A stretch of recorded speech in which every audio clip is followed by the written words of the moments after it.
Hello, dear friends. Good morning on Tuesday. The chart today looks so beautiful. Honestly, when I was looking at this chart, there is something really special about the visual way, about how it looks. And even though yesterday we had this magical configuration called the Star of David, today there is still a feeling like there are different rays. If you look at the chart, just try to feel it even without focusing on, the different planets or their indications, just as a picture. It really looks like something is very open. It looks like there are different rays and the energy is very kind of like fluid in some way.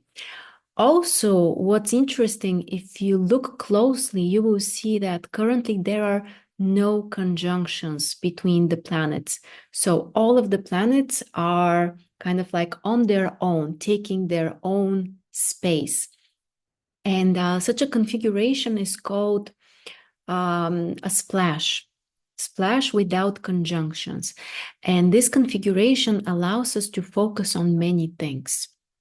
And it might be more difficult to dive deeper into something or to concentrate only on one thing. Most likely, we will need to multitask, to combine different things, to pay attention to more areas and more things at the same time. And that's something beneficial.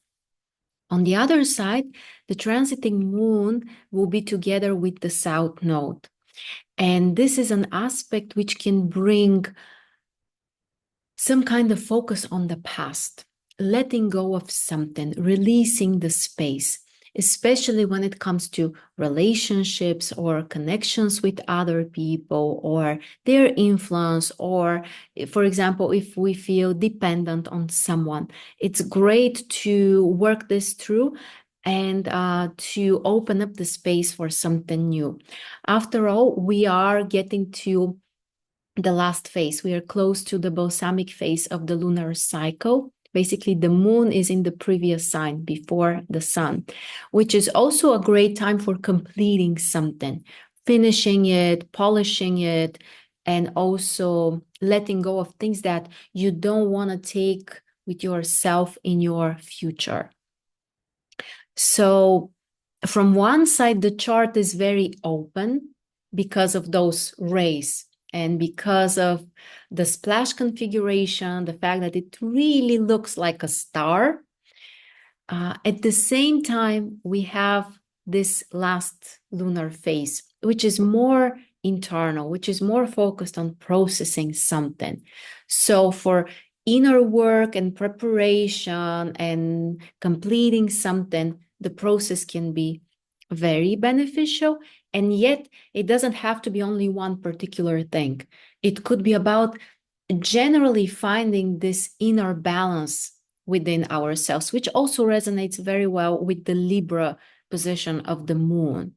So finding this internal balance without smashing things too much, without too much intensity, without trying to kind of like merge different things. It's more about allowing everything in our life to have the space that it needs, and at the same time to feel that we can balance everything we want to. And we don't have to exclude anything. We don't have to prioritize anything too much. It's more about having time and space for everything that you want and everything that really matters for you. So I personally find this combination very balancing and potentially allowing us to kind of like bring this inner space into order and balance. So have a wonderful Tuesday, my friends, and I will see you tomorrow.